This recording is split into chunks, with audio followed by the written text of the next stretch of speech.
Tertúlia. Meu boa tarde aí para todos e todas. Hoje é dia 16 de março de 2012, sexta-feira. O verbete é de número 2239. Ele tem 5 páginas, 43 logias e 8 máximos. O tema, alto valor íncito. A especialidade é para axiologia. Quem redigiu o verbete é o nosso professor Eduardo, que está aqui, hoje assessorado pela professora Dulce, alto nível. Definição. O alto valor íncito é a estima essencial, peculiar e intrínseca da consciência, homem ou mulher, reconhecida a partir do autodiscernimento lúcido quanto às realidades mais íntimas, sendo capaz de determinar as bases do amor próprio, a vivência da cosmoética e as contínuas mudanças para novo patamar interassistencial. A recomposição da autopenseridade em função do curso intermissivo. A tranquilidade íntima gerada pela noção exata do alto valor consciencial. A força íntima natural ao sustentar a própria opinião. Os fenômenos parapsíquicos distorcidos na infância e adolescência, gerando esquemas disfuncionais. A superação das distorções cognitivas. O fato de se dar o devido valor, independentemente da posição social ou da apreciação dos outros. A autovivência substituindo a opinião alheia como referência principal para a tomada de decisões. Eu li apenas um pequeno trecho, a fatologia tem mais de 20 linhas. A essência evolutiva dos valores extrafísicos, a terapêutica da volitação lúcida, o ato de honrar o curso intermissivo, o pandeiro tendo exercido a condição de fixador das paraneosinapses intermissivas. Agora, na argumentologia, tem aí o tópico das distorções, com 20 distorções de comportamento, capaz de caracterizar negligências quanto ao alto valor íncito, ilustradas em situações da vida cotidiana. Na remissiologia dos 15 verbetes, nós destacamos autodeterminação, autossuficiência evolutiva, juízo de valor, mega pesquisa da holossutileza e valor existencial. Frase enfática. A parapercepção do alto valor íncito é o ácido teste do intermissivista quanto ao descarte dos valores humanos excessivos, exigindo lucidez quanto à própria realidade intraconsciencial. Você, na condição de consciência multimilenar, já vivencia o alto valor íncito. Os resultados etológicos são favoráveis a você e aos compassageiros evolutivos? A bibliografia específica tem 6 fontes e a webgrafia específica tem 1 fonte. Agora, a mega análise aí do João Paulo aí conosco. São 20 itens.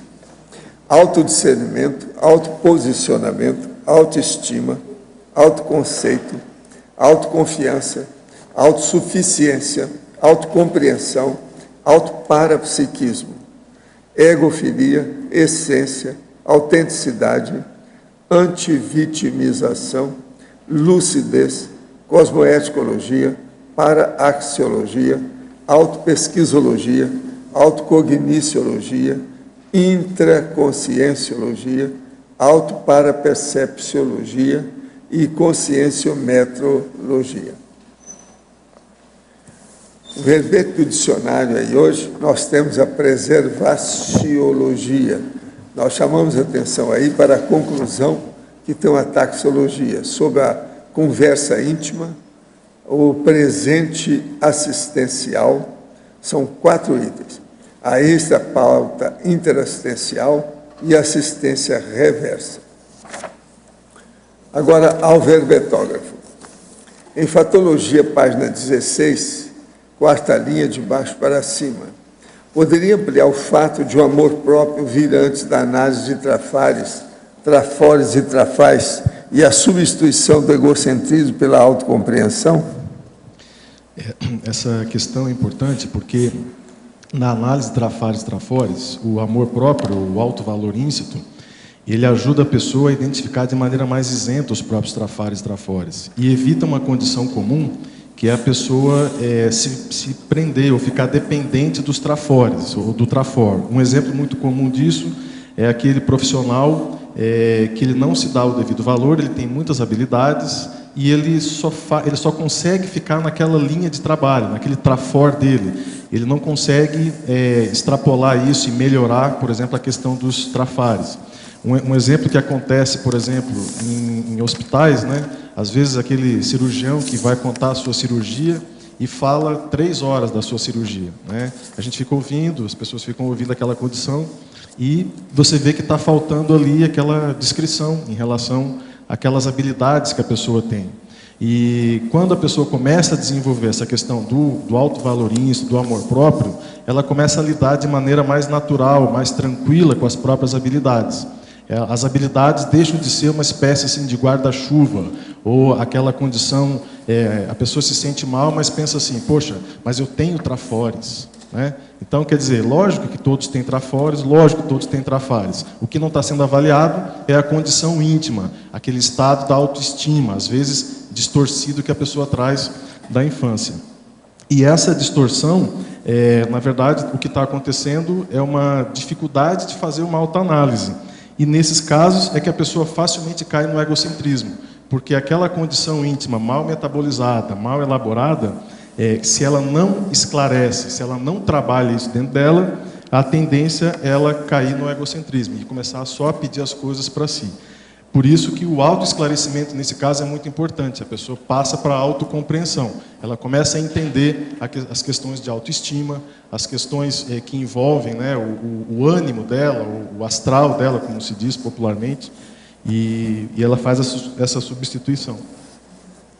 Em Parafatologia, página 17, 4ª linha, poderia ampliar a parapedagogia do estado vibracional? Isso é uma tecnologia, né, uma didática extrafísica. Os amparadores ensinam o intermissivista a fazer estado vibracional fora do corpo, ou lembram, né, durante a vida humana, daquelas aulas do curso intermissivo, justamente para ajudar nas parasinapses, né, durante a vida humana, durante as projeções, ela lembrar da movimentação energética, lembrar do estado vibracional. É uma espécie de fixação. E essa paratecnologia ajuda muito o resgate dos cons do curso intermissivo em relação ao estado vibracional. Em Teoriologia, página 17, 1ª linha, poderia explicar a teoria da autoestima? Esse conceito, assim, ele é essencial, ele é muito importante e eu vejo que é muito ignorado também. A gente às vezes começa a estudar as questões mais profundas de conscienciologia e às vezes não olha, né, como que está a nossa autoestima, como que está o nosso amor próprio, o alto valor íncito. E isso pode dar um viés no processo de autopesquisa. Por exemplo, a pessoa, se ela tem baixa autoestima, né, não se dá o devido valor, ela pode cair num esquema cognitivo de selecionar os fatos negativos e não, né, ter uma isenção melhor diante da vida, para tentar justificar, né, aquele estado íntimo, às vezes, que não está atualizado. E aí começa a reforçar o processo negativo da autoestima. Então, é importante o pesquisador, o intermissivista, fazer um balanço da sua autoestima, fazer um balanço de como que está o valor que ele dá para si próprio, para que isso otimize. É como se fosse um catalisador da gasolina que a gente usa no trabalho conscienciológico. Então, é um catalisador para ajudar a pessoa a facilitar a autopesquisa. Aqui nós temos uma comunicação da equipe do CAEC. Caros voluntários e residentes do campus CAEC, em vista das constantes dificuldades com a internet na Cognópolis, foi realizado nesta quinta-feira, dia 15 de março, com representantes da CyberMais, do CAEC e do Discernimento, a reunião para análise e solução do problema. Nessa sexta-feira, dia 16 de março, quer dizer, hoje, será definido o prazo para normalizar a situação em caráter emergencial. Até a implementação das ações dos próximos dias, entretanto, o serviço funcionará instável e não há muito a ser feito. Nesse sentido, para otimizar a comunicação entre a CyberMais e o CAEC, durante o período de ajuste, solicitamos a todos não entrar em contato direto com a CyberMais e encaminharem quaisquer dúvidas exclusivamente para Gustavo Stein, 99 76 77 72, que é o telefone. 99 76 77 72.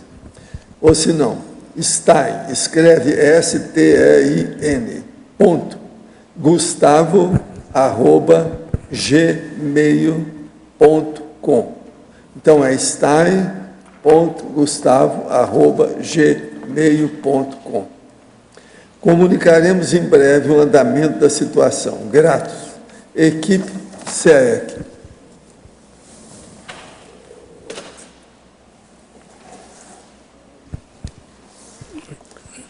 O Eduardo, na fatologia da página 16, terceira linha, os fenômenos parapsíquicos distorcidos na infância e adolescência gerando esquemas disfuncionais. Na verdade, isso aqui são fatos que acontecem, né, com muita gente. Nós vivemos numa realidade multidimensional e, normalmente, na infância e adolescência, os cons que a gente resgata não são suficientes para um nível de entendimento maior do que está acontecendo. Então, muitas vezes, lá na adolescência ou na infância, a pessoa sente um estranhamento, não sabe o que é, ela pode sentir um mal-estar, às vezes uma coisa que não sabe se comunicar direito com o pai ou com a mãe, e aquilo, na verdade, nada mais é do que uma assimilação, né? Podendo ser uma assimilação, obviamente tem que ser investigado e tal. Mas é muito comum de acontecer. E eu tive a oportunidade de conversar recentemente, acompanhando 2 casos, de pessoas que se sentiam estranhas durante toda a vida. Às vezes é uma depressão light ou um mal-estar crônico leve, que a pessoa convive com aquilo como se fosse natural dela.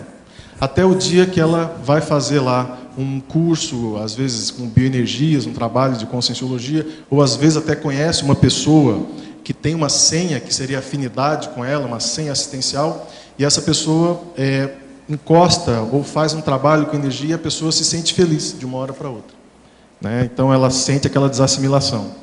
Um desses casos foi num curso, CP3, que o Epicom, a gente estava conversando com o Epicom, ele estava comentando essa situação de um casal que era de uma religião, e que eles contam que durante toda a vida se sentiam muito estranhos, e eles pensavam de um jeito que era muito dificultoso, e que naquele curso, depois do campo de energias, eles começaram a pensar feliz, foi a expressão que eles usaram. Mas parece que eu estou pensando de maneira feliz, ou eu estou pensando eu mesmo agora, alguma coisa diferente disso. E eu coloquei essa informação porque eu acho que a assimilação, ela é um conceito extremamente importante, fundamental, e assim, com raízes que às vezes a gente não consegue identificar direito na gente. E à medida que a pessoa começa a trabalhar com energia e, enfim, desenvolver mais o estado vibracional, ela começa a ver que o bem-estar íntimo, que isso interfere diretamente, e às vezes provém da adolescência, provém da infância isso. E eu acho que não importa a idade, se a pessoa tem 30 anos, 40, 50 ou 60 anos, se chegou à conclusão de que sempre teve um padrão mais ou menos assim, eu acho que vale a pena levar em conta essa possibilidade das consciex, que às vezes acompanham a pessoa durante muito tempo, né? Às vezes o próprio padrão pensênico ajuda naquele processo de autoassédio, e, enfim, isso ocorre essa distorção que a criança ou o adolescente às vezes não identifica, não tem ideia disso que está acontecendo. Agora, na página 17, a terceira e quarta linha, a motivação pela autopesquisa cognitiva das crenças nucleares e dos esquemas de Jung, né? Deve ser Jung, não sei, fazendo a asepsia dos valores humanos excessivos. Aqui eu coloquei essa questão porque assim, as crenças nucleares, na verdade, é sinônimo de esquemas de Jung, tá? Crenças nucleares é uma expressão usada por uma psicóloga, né, americana, Judith Beck, que são o desvalor, o desamparo e o desamor. São esses 3 tipos de crenças nucleares que normalmente as pessoas trazem da infância. E o Jeffrey Young, que é autor desse livro, que está aqui, que é a Terapia do Esquema, ele ampliou esses 3 esquemas para 18. Então, o que acontece, na verdade? A ideia de colocar isso aqui é incentivar as pessoas a fazer um inventário e identificar que nível de autodesamor, autodesvalor ou autodesamparo a pessoa traz da infância. Então, por exemplo, uma pessoa que tenha vivido numa família, né, desde pequenininho com os mesmos pais, né, ou seja, pais, como é que fala? Biológicos, não pais adotivos. Mas desde pequenininho e com uma educação, às vezes, por exemplo, repressiva. Tá? Ou que essa criança tenha desenvolvido uma coisa que a cognitiva chama de privação afetiva. Tá? Essa privação afetiva, no decorrer da adolescência, pode, por exemplo, colocar essa criança na escola em contato com bullying. Porque ela já se sente por baixo, e aí os colegas percebem, e aí vem as piadas, isso já vem lá de casa, e ela começa a entrar num processo de uma crença, ela começa a acreditar que ela não tem valor, que ela, enfim, meu pai já falou isso para mim, minha mãe já falou isso, então, e agora aqui no colégio está acontecendo isso também. Então é como se ela viesse do extrafísico com 10 cons de valor, e durante a vida, essa mesologia desfavorável começa a sacar esses valores, né, e diminuir a questão do amor próprio. Então, se a pessoa não consegue perceber isso, né, identificar esse nível de inventário da infância, ela, na fase adulta, ela começa a sofrer com isso. É como se ela não tivesse lucidez do que estivesse acontecendo. Então, isso ajuda muito na questão dos valores, porque a pessoa começa a achar que não tem valor. E isso é um erro, uma distorção. E muito estudado dentro da terapia cognitiva. E o que ele faz normalmente? A busca por compensação. Então, uma pessoa que não se dá o devido valor, ela começa a buscar compensação fora. E aí entra os valores externos, a principal distorção. Então, você tem, por exemplo, né, a pessoa começa a achar que o dinheiro é o mais importante, né, começa a achar que a posição do status é o mais importante, porque dentro dela, ela não está considerando que ela, enquanto consciência, enquanto um processo evolutivo, é o mais importante, é muito importante. Ela se subestima e usa esse mecanismo de compensação. Tá, ok, obrigado. Hein? Aqui na página 17, da terceira linha, a quarta linha, de baixo para cima. As tertúlias conscienciológicas favorecendo as 4 etapas do ciclo consciencioterápico. Aqui é bem interessante isso, porque o que acontece às vezes? Você vem para a tertúlia e o tema, né, você olha o verbete e aquele tema te dá um desconforto. Isso é uma técnica consciencioterápica. Tá? Por quê? Por que deu esse desconforto? O que tem no tema? O que tem nesse assunto que te gerou uma certa indisposição? Então, a pessoa assiste a tertúlia e aproveita o ambiente para fazer uma reflexão.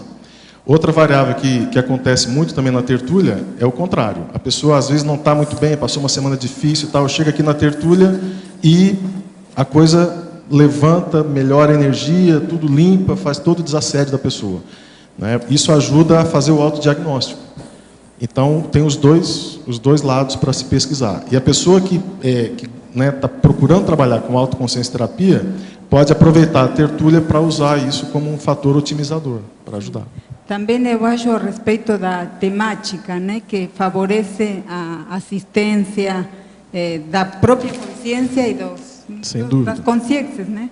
Sem dúvida. Isso está referido. Uma outra pergunta. Da parafatologia, página 17 também, a penúltima linha, o pandeiro tendo exercido a condição de fixador das paraneopsinapses intermissivas. O pandeiro foi aquela comunidade que o professor Valdo já explicou aqui várias vezes, que ajudou, durante um tempo, na década de 60 e 70, se eu não estiver errado, as consciex que estavam fazendo curso intermissivo, né, aguardarem lá aquele momento exato para ressomar. Então, esse período no pandeiro foi um período que pode ter ajudado a fixar o processo do curso intermissivo. Então, porque eram pessoas, as consciências que tinham afinidade, que estavam naquele mesmo ambiente, trocando experiências, então isso pode ter otimizado as paraneossinapses. Tem tido experiência pessoal? De rememoração, não. Eu não tenho pessoal dessa rememoração. Mas eu coloquei em função da lógica do que o professor Valdo já explicou em tertúlia sobre isso.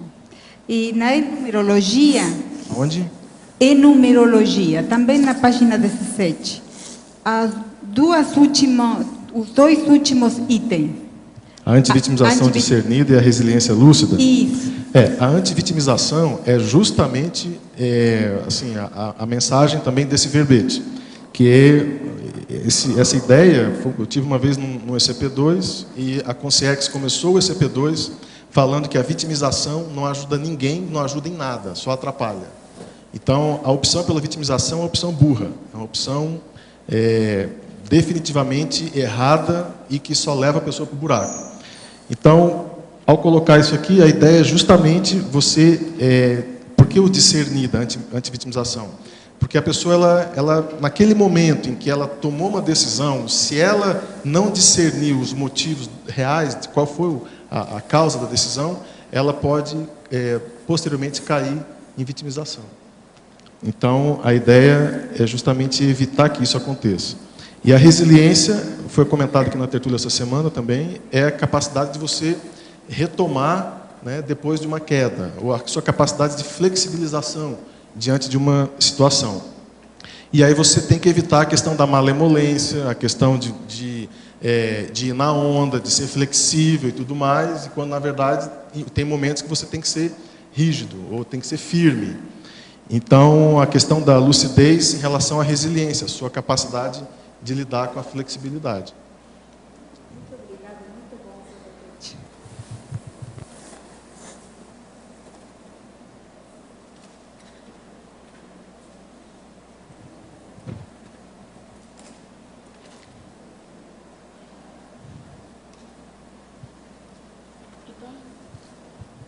Você podia falar sobre aquela sua listagem das distorções? Em especial essa questão da passividade, que é tão sério isso. Essa questão etológica, né, dos comportamentos no dia a dia tem uma relação direta com a autoestima, né? Em todos os momentos você pode fazer uma análise disso. Na questão da passividade, a pessoa não defender os próprios direitos, aceitar produtos com defeito.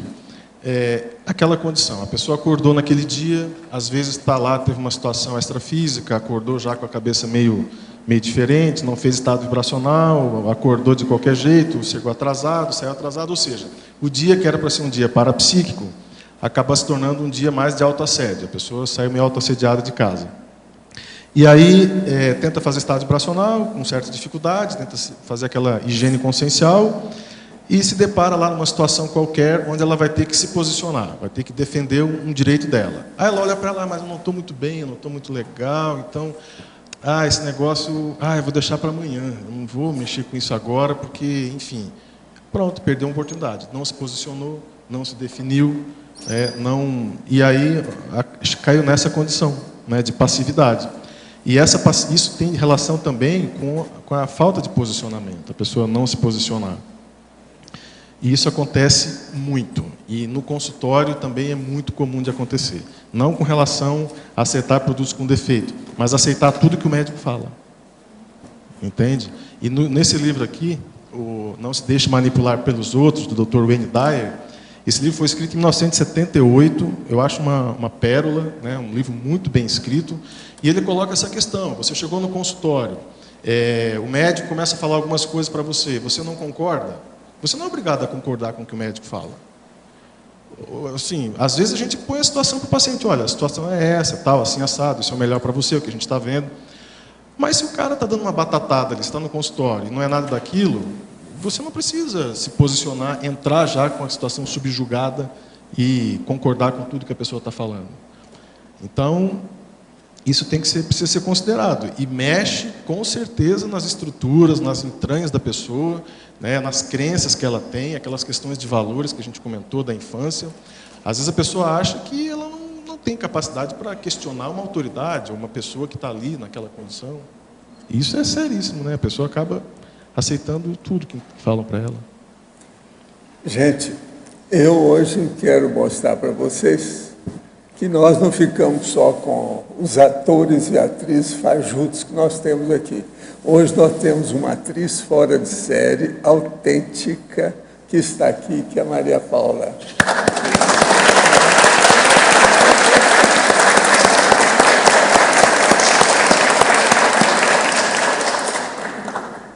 Ela é mais bacana pessoalmente do que na tela, viu? Eu digo para você. Fora de série. Eduardo, ali na página 17, de baixo para cima, na fatologia, ali o fato de a evolução ser implacável em relação à cosmoética. Você poderia falar e fazer uma relação com o seu tema? Tá. A questão o fato da evolução ser implacável em relação à cosmoética é que é o seguinte: as suas decisões, as nossas decisões, elas geram reações. E tudo que você toma de decisão na vida, nós somos o resultado das nossas decisões. Então você olha para você hoje e você pode ver o seu nível de cosmoética, por exemplo, hoje, a partir das decisões que você tomou. Isso te ajuda a entender aonde que você está.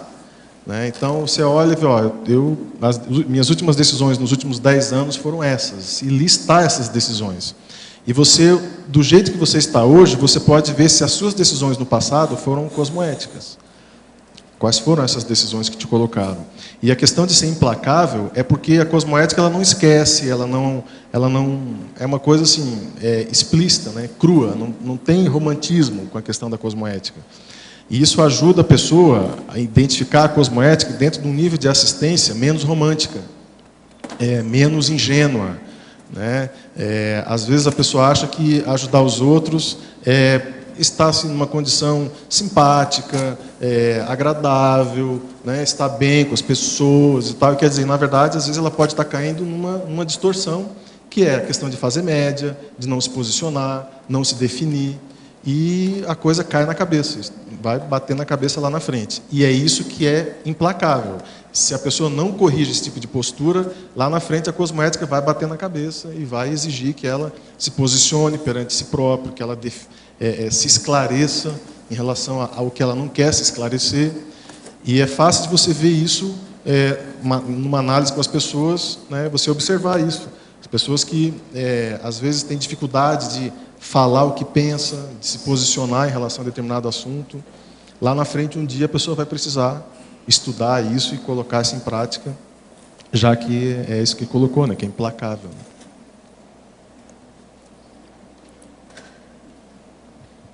Eu queria aproveitar o silêncio só para colocar uma questão aqui. Eu não sei se vocês conhecem essa revista, chama Vida Simples. A do mês de fevereiro trouxe o tema do amor, eu achei bem sincrônico, porque fala muito sobre o amor próprio. E tem uma psicóloga chamada Gisele Hall. Ela publicou um blog chamado Vigilantes da Autoestima, que já tem mais de 3 milhões de acessos. E ela fala uma coisa interessante, que é o seguinte: nosso primeiro grande amor começa por nós mesmos. Então, que é o quê? A pessoa, no mínimo, gostar de si própria, para que ela possa estender esse amor a outras pessoas e ser um ser afável para também receber amor. Isso que ela coloca. E ela publicou um livro, um título bem assim pitoresco, né? Que é Não Comi, Não Rezei, Mas Me Amei. Por causa do filme. Não comi, não rezei, mas me amei. O que ela fez? Ela chegou para o marido dela e falou assim: olha, vou dar um tempo geral, foi viajar e, né, eles acabaram se separando. E ela, nessas viagens, ela foi em busca de si própria, é o que ela conta. E ela, como psicóloga, foi estudar muito a questão da autoestima e do amor próprio. E aí ela traz bastante informações realistas, informações até certo ponto conscienciológicas, assim, de autopesquisa, como, por exemplo, essa questão da pessoa, se ela quer melhorar o relacionamento, ela precisa se enfrentar, ela coloca isso. Ela precisa se conhecer. Então, ela diz, né, que o amor depende do autoconhecimento. E a gente pode fazer uma extrapolação para as questões conscienciológicas, que tem bastante lógica, que o amor nasce do autoesclarecimento, né? A pessoa precisa se esclarecer para poder gostar de si própria.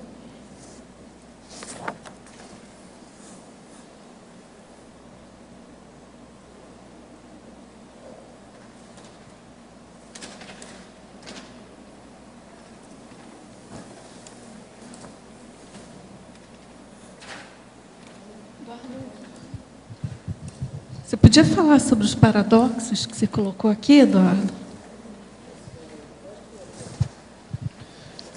O paradoxo de o egocentrismo poder ter como causa o medo da consciência refletir sobre si. É mais ou menos dentro dessa linha do autoesclarecimento. Então, a superficialidade nas autoabordagens, a pessoa acaba, facilmente cai no processo mais egocêntrico. Então, normalmente a pessoa que não se esclarece em relação às suas próprias questões, a tendência dela é buscar respostas fora e não as respostas dentro dela, né? Todas as nossas respostas estão dentro da gente, não estão fora. As respostas aos problemas, às questões, né, mais existenciais. E isso lembra muito um livro que é aquele Voltei, que é a história do Jacó. Não sei se você já teve a oportunidade de ler. É muito interessante, né? O Jacó, ele foi uma consciência muito assistencial durante a vida humana e fez muita assistência lá na Federação Espírita naquela época e tal, e achou que ia ter uma morte, uma dessoma assim, em alto nível, já que ele já trabalhava com isso há muito tempo. E aí, quando ele dessomou, ele viu que não foi bem assim. A dessoma foi trabalhosa, muita consciência entrando para fazer assistência, para ajudar, e aquilo começou a ficar meio incomodado, assim, tipo, pô, mas por que, né, tanta assistência assim, tipo, né? E a coisa foi, não parava. A dessoma ele não saía do corpo, tirava e voltava, foi um troço bem difícil. E aí passou a dessoma, ele então foi lá para a comunidade X lá, e quando chegou lá, ele viu que muitas consciências tinham muita energia. E ele não tinha, ele se achava meio opaco. Bom, aí para resumir a história, passou boa parte do livro, né? E chega mais ou menos ali, numa parte final, que ele, várias consciências chegam para abordar ele, sempre cheio com uma aura iluminada e tal, e com bastante energia, e ele com aquela situação opaca, ele queria falar sobre o assunto e todo mundo tergiversava, não tocava, ele sentia aquele desconforto. E aí então ele vai para uma outra comunidade, onde ele não conhecia ninguém, e nessa comunidade começam a induzir ele, a estimular ele a fazer enfrentamentos. Ou seja, ele ia precisar enfrentar situações que ele não tinha enfrentado na vida. E a primeira condição de enfrentamento que ele teve que enfrentar foi uma consim, que ainda estava na condição de consciência intrafísica naquela época, e que ele atendia quando estava na vida humana. Ele era um alcoólatra, essa pessoa, e o Jacó, já dessomado, morto, ele volta lá no intrafísico, esse alcoólatra ainda está vivo, está lá no intrafísico, com o assediador dele, né, fazendo o processo de drenagem de energia, cada copo de álcool que ele colocava na boca. E aí o Jacó, ele chega lá e começa a tentar conversar com essa consciência. E aí a consciência começa a falar, mas você não é aquele empresário que falava uma coisa aqui, e lá em casa você só pensava em dinheiro? Você está querendo me enganar? E começa com essa conversa, a questão da confrontação. E o Jacó tinha um amparador junto dele, que ajudou, nesse experimento ajudou ele a fazer esse primeiro enfrentamento dele. Bom, mas aí o que aconteceu? Lá pelas tantas, houve outras situações de enfrentamento que não tinha mais o amparador dele, e ele teve que enfrentar padres que abordaram ele, porque ele tinha pensado mal dos padres na vida humana. Então veio uns 10 padres que começaram a assediar ele. E aí, nessa hora, ao invés dele pensar no amparador, ao invés dele... Enfim, ele olhou para dentro dele e começou a se concentrar e buscar as respostas dentro dele. E aí, nessa hora lá, ele conta lá que surgiu lá os processos de energia com ele e tal, e ele conseguiu fazer um enfrentamento dessa situação. Então, nessa questão do egocentrismo, o que acontece? O egocêntrico, ele não faz o enfrentamento necessário, né? Ele não aprofunda as questões que ele tem que aprofundar. E acaba não desenvolvendo o trabalho, o processo mais sério de energia, de enfrentamento. Alver Betógrafo, poderia exemplificar na Fatologia, página 17, terceira linha, a motivação pela autopesquisa cognitiva das crenças nucleares e dos esquemas de Jung, fazendo, ou Jung, no caso, né, a asepsia de valores excessivos. Isso aqui a gente já respondeu, mas pode dar mais uma pitada aqui.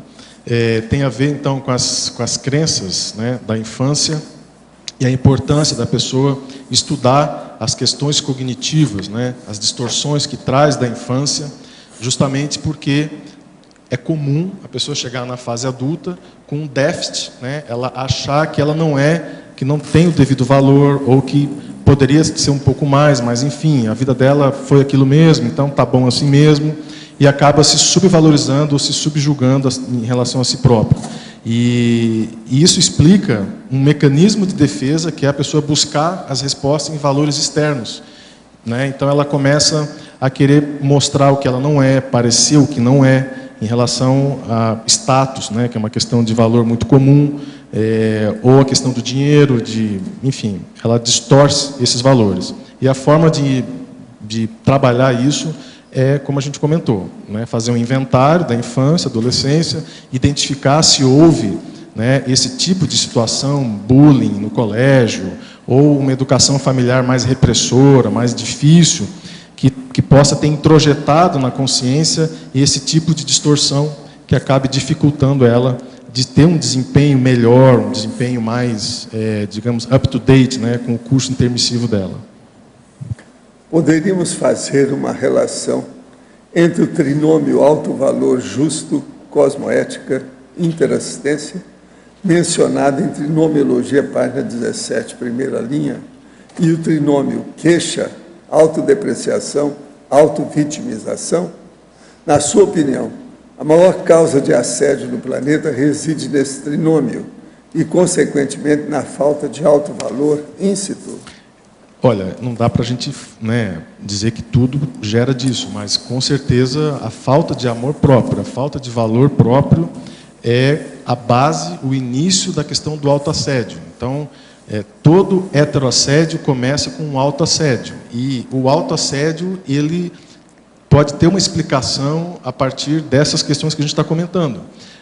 O aceitar, por exemplo, essas questões da infância, né, que vem num crescendo, que pode vir num crescendo. E quando a pessoa chega na fase adulta, essas distorções cognitivas levam naturalmente a pessoa a esse tipo de interpretação errada. Poderia ampliar em tecnologia, página 17, último item, as técnicas das terapias de esquema? As técnicas da terapia do esquema, eu vou citar uma, tá?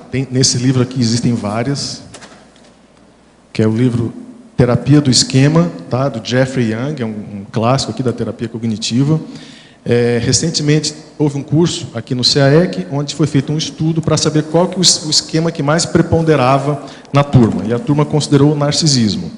Então eu vou dar um exemplo da questão do narcisismo. O narcisismo é uma psicopatologia com origem normalmente na infância, onde a pessoa sofreu de privação afetiva.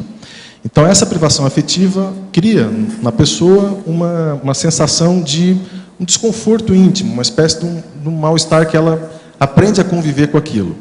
E ela, então, busca uma série de formas para compensar essa condição. Os terapeutas cognitivos chamam esse momento, quando a pessoa está nessa condição de maior desconforto íntimo, como se fosse uma criança solitária. Então, o narcisista é uma pessoa muito egocêntrica, né? Então, pensa só nele, trabalha só com ele, justamente para tentar compensar aquele mal-estar íntimo da criança solitária. E uma das técnicas que eles colocam é a pessoa identificar o adulto maduro. Então, por exemplo, na hora que ele está em casa, sozinho, né, nasce bem lá a criança solitária, tá, começa a sentir aquele desconforto, ele então faz uma evocação de uma forma mais madura de poder se autoanalisar, e sem esse viés, essa distorção, né, de se sentir por baixo, de se sentir mal, de se sentir ruim. E nas terapias, o Jeffrey Young ele coloca aqui, inclusive, um exemplo de como que ele abordou um paciente narcisista no momento em que ele estava nessa condição mais de criança solitária ali. Então ele começa a perguntar: você acha que essa é definitivamente a forma mais madura de você pensar que você é isso mesmo? Aí a pessoa, né, o paciente ali começa a responder, a tentar interagir, e ele fala que nessa hora ele está conversando com aquela condição psicológica íntima distorcida da criança solitária. Poderia ampliar em tecnologia, página 17, último item, as técnicas das terapias de esquema? Acabou de explicar. É essa aí que você acabou de falar. Eu tenho um exemplo. Agora, a síndromologia, página 18. Poderia dar um exemplo da síndrome da abstinência da baratosfera, a sábia? Tem vários exemplos, né? Escuta, vocês têm que ver que às vezes a pessoa não viu aqui antes, por isso está sendo pelo menos ela não pediu um exemplo pessoal, né? Tá ótimo.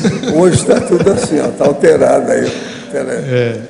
A abstinência da baratrosfera é o quê? A pessoa tem lá, a consciência tem aquelas vivências na baratrosfera, foi resgatada lá, né, da baratrosfera, conseguiu chegar num curso intermissivo e aí fez as novas paraneossinapses, né? Do equilíbrio, da ponderação, de pensar com mais calma, com menos ansiedade, com mais lucidez. E aí houve essa fixação extrafísica dessa nova forma da pessoa pensar. Ela faz um inventário das vidas anteriores, viu por que ela foi para a baratrosfera, onde que estavam os principais trafares e tudo mais.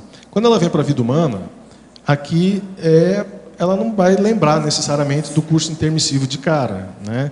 Pode ter uma certeza íntima, a questão do vazio existencial, chega aqui na vida humana, poxa, não é bem assim, e aí dificuldade de adaptação, às vezes no colégio, na família, fica aquele imbróglio, né? Infância, adolescência ali. Mas vai chegar um momento em que ela vai começar a lembrar ou ter algumas evidências da questão do curso intermissivo. Então, nem sempre é fácil, né? E às vezes a pessoa cai e sente saudade de situações negativas, né? De problemas, e acaba voltando a hábitos que foram hábitos baratrosféricos, digamos assim. Então, um exemplo humano, né? Durante a adolescência, a pessoa bebia demais, ia para as festas, boate, tal, bacana, estava lá na idade dela, né? Naquela falta de lucidez total. Chega uma hora que ela começa a acordar com isso, começa a ver que aquilo não preenche nada, né? O vazio existencial continua o mesmo, só foi piorando. E começa a trabalhar as questões conscienciais, e aí chega uma hora lá que ela lembra dessa época e pode até ter um deslize, querer voltar para esse tipo de comportamento, esse tipo de situação. E aí acaba tendo essa síndrome da abstinência, né? De que maneira o senhor analisa o fato de muitos verbetógrafos citarem como nexo centrais extrafísicas, parapsicotecas, sem terem tido qualquer rememoração mais concreta sobre o assunto? O ideal não seria escrever aquilo que de fato foi vivenciado? De que modo fica o princípio da descrença nessa história? Escuta, você está sendo muito radical e está raciocinando só um pedaço da situação. As pessoas têm retrocognições, mas elas também têm raciocínio. Elas lembram da situação e outra coisa também, a lógica naquilo que elas pensam. O ideal seria que a pessoa tivesse até no lugar para falar diretamente de lá, igual repórter. Mas isso é impraticável. Agora, o que se passa? Há deduções sobre o problema todo, na vida é assim. Você já pensou? Se nós formos seguir o que você está falando, não teria astronomia. Quem é que já esteve em Marte até agora? Ninguém esteve lá. Como é que fica? Isso é bobagem. Agora, o que se passa? Essa opinião é antiga, é da pessoa que é muito extremista e radical, que quer tudo excessivamente do jeito dela.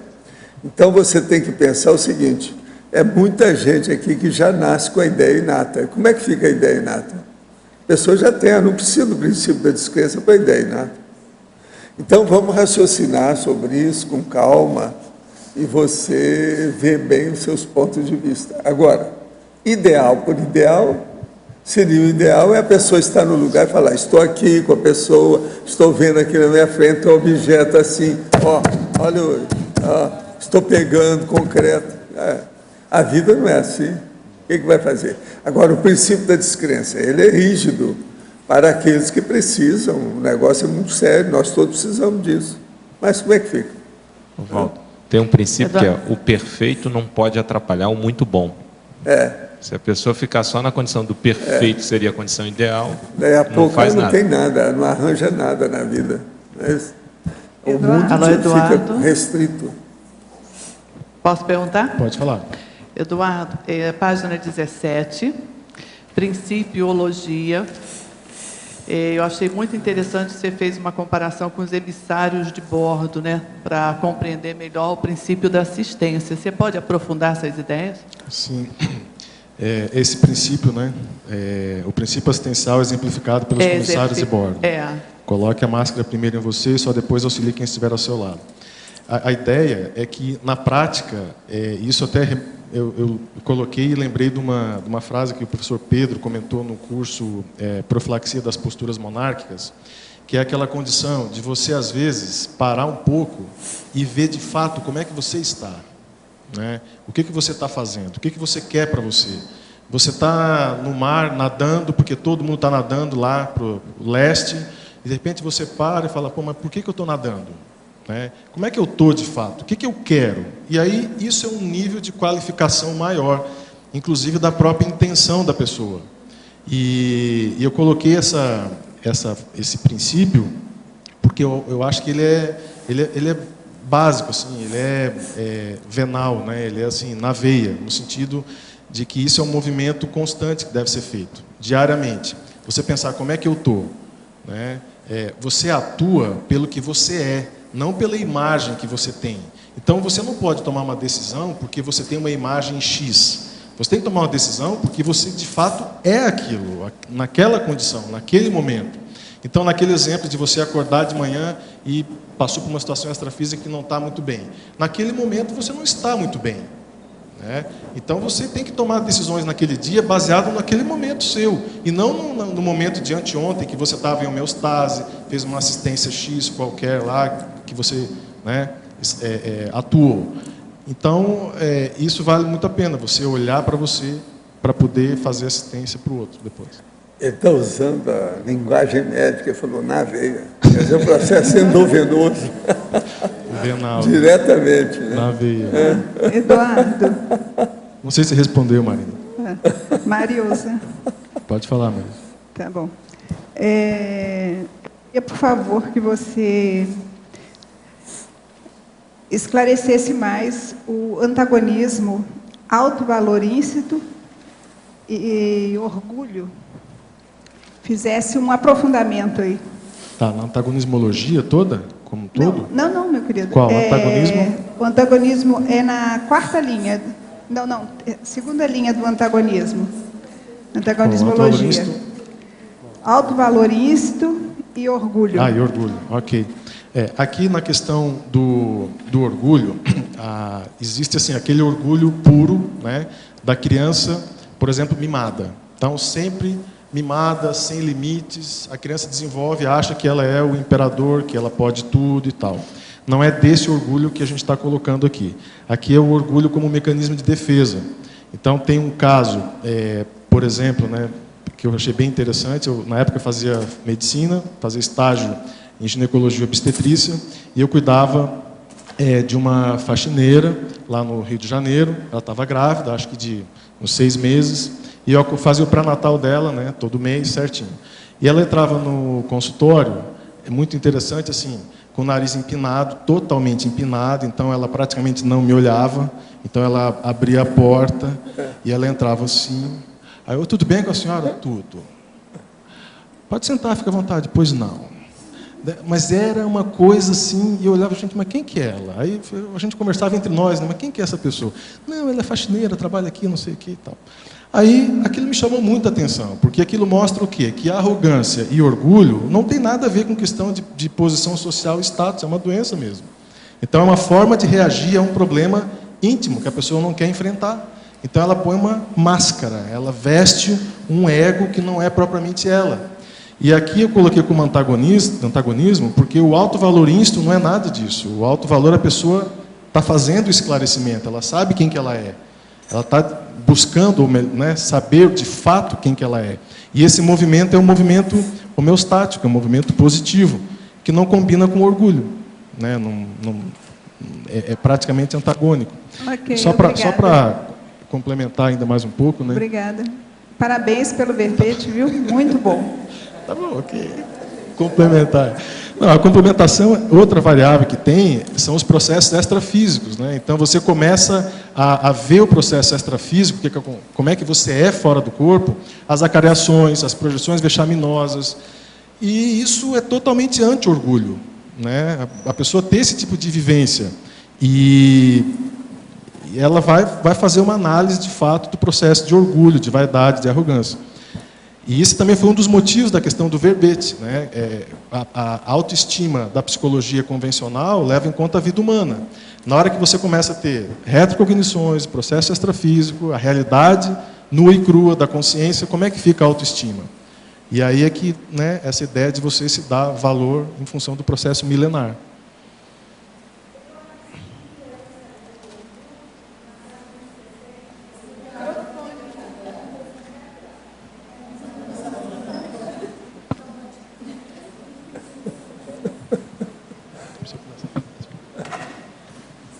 Bom, você fala aí o fato de o orgulho perder o sentido diante da vivência das realidades intraconscienciais. Você pode falar um pouquinho mais sobre isso? E se você utilizou alguma técnica, se isso aconteceu com você? Amplie um pouquinho, por favor. Isso tem a ver com o que a gente estava comentando aqui. Existe uma fase da consciência que é a fase da ignorância. Nessa fase da ignorância, a gente faz uma força danada para você se manter up-to-date com aquilo que você considera que é o melhor. E chega um ponto em que as coisas começam a ser desveladas para você, naturalmente. Você começa a ver, de fato, como é que você funciona, quais são os seus mecanismos de defesa, os traços da sua família, o que você tem, né, seu, que se repete nos seus irmãos, nos seus tios, enfim, na sua família como um todo.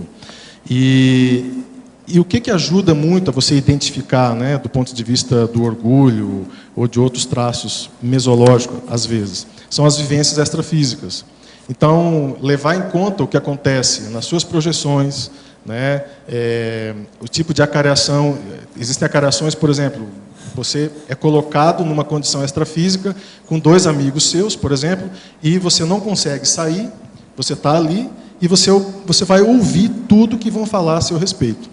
Então, aquilo é colocado para você com ótimas energias, mas com uma contundência real.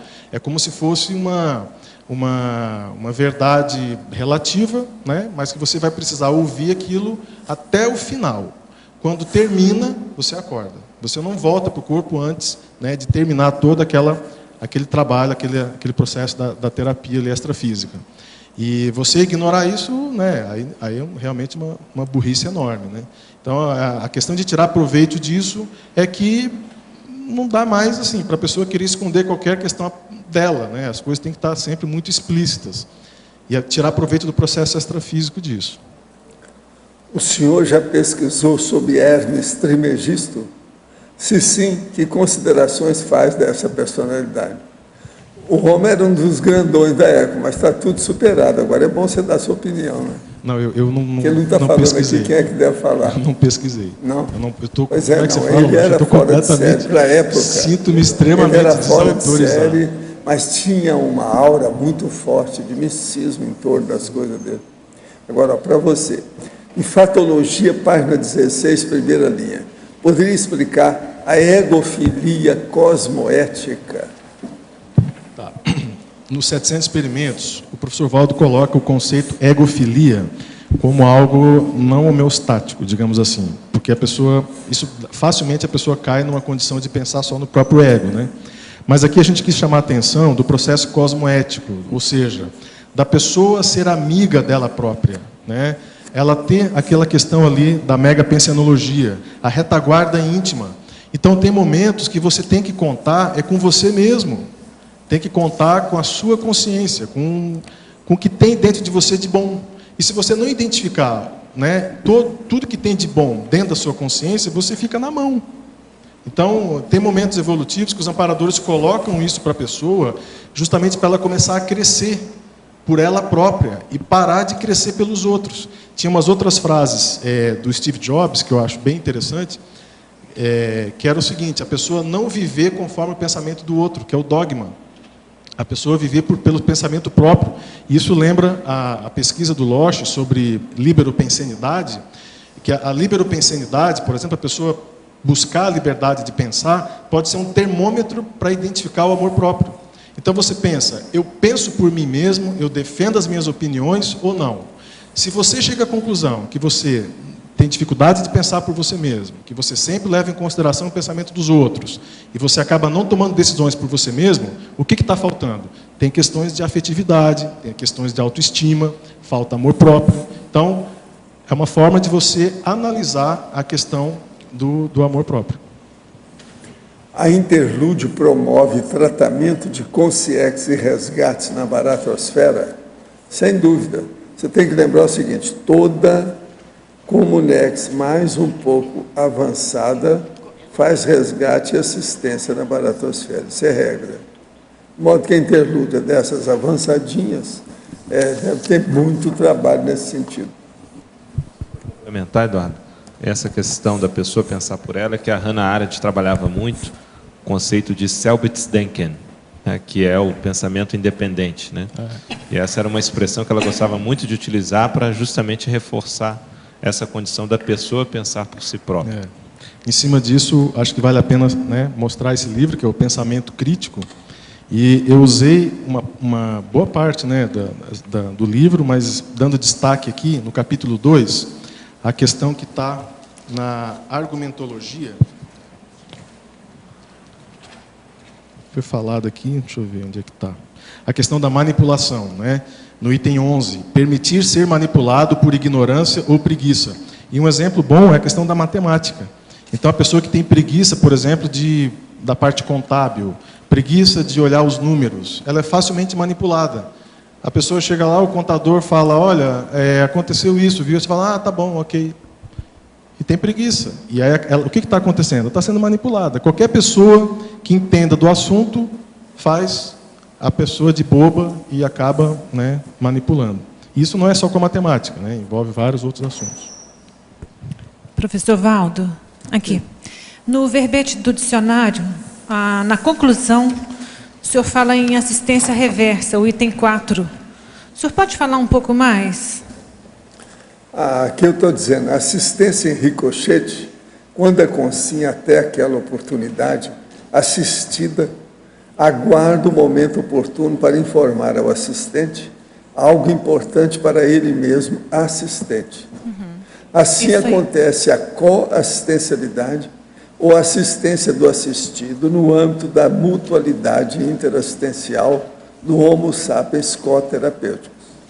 Então, veja, a gente fala que tudo é interassistencialidade. Uma pessoa, por exemplo, que você está assistindo, às vezes, ela vai te dar uma indicação de algum processo de imóvel, de imobiliário, que você está procurando que você não sabia. É um auxílio que ela está dando. É uma assistência que ela está fazendo a você. Então, por exemplo, quando a gente menos espera, a gente recebe assistência do assistido. Certo. É isso aí que nós estamos chamando. Então, eu chamo isso de assistência reversa. Tem muito caso desse jeito. É que aqui o senhor coloca assim, aguarda o momento oportuno para informar ao assistente algo importante. Me chamou a atenção, isso fica parecendo que a... Não, porque tem que aguardar o momento oportuno, que não pode ser qualquer hora que às vezes vai dar uma notícia que é importante, uma informação mais séria, um conceito, por exemplo, que é privilegiado dentro daquele esquema, daquele contingenciamento. Então a gente tem que esperar para o momento oportuno, a hora própria. É aquilo que eu falo, a palavra certa, com a pessoa certa, no lugar certo, na hora certa e com a testemunha certa, se tiver. Tudo certo? Tá bom. Professor, obrigada.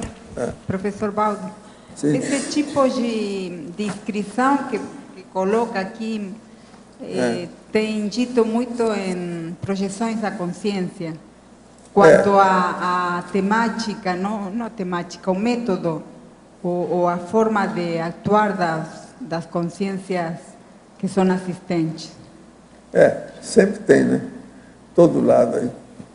O processo é a gente entender a assistencialidade. Vocês notam que eu falo sobre o processo de assistência nesse tópico exatamente 8 vezes.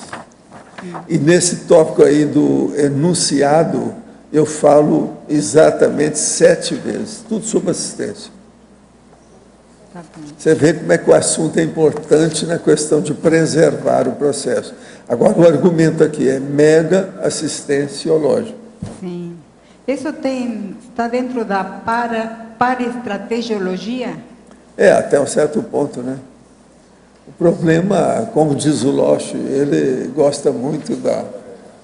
não, na Loura Gargado tem um outro que você gosta também, que você falou, você confessou publicamente. Não, o problema antes da estratégia, tem a tática, antes da tática tem outra coisa. O que é? Que você fala? É a tática, mas você falou que você... Pois é, mas você gosta muito da tática, não é isso? A estratégia... Não, mas ele falou que o processo foi tática. Falou isso, não vai valer. Então é muito importante tudo isso. Alô? A paraestrategiologia... A paraestrategiologia faz parte da maior prevenção? Faz parte da maior preservação. Da hiperacuidade cosmoética da pessoa, né? Com parapsiquismo. Mas já entra nos mergulhos do trabalho dos assistentes, né? Já entra num nível mais avançado de assistencialidade. Então, agora, o que você vê aqui nesse verbete é a preservação, que é a ciência da preservação, é a preservaciologia, né? É justamente isso aqui. Claro, mas a preservação... Aqui, ó, por exemplo, no número 2 eu falo assim, ó, presente assistencial, a dádiva ou lembrança para ser entregue na hora, os atores, testemunhas e cenário corretos, que é justamente o que eu estava falando. Agora, essa lembrança é aquilo que nós chamamos de mimo energético. Mimo energético. Você vai dar um presente para a pessoa que vai abrir caminho, para o vai melhorar o olo pensene dela. Em vez de ser um bagulho energético, é um mimo energético. Ele funciona, é positivo. Também está o verbete, né? A escala da descrição, né? O verbete. É o quê? O verbete. Tem um verbete que... O quê? Da enciclopédia. Escala da descrição. Tem. Fala disso também. É por aí. Professor. Sim. A tríade é tática, técnica e estratégia. Mas tem mais. Tem também a logicidade.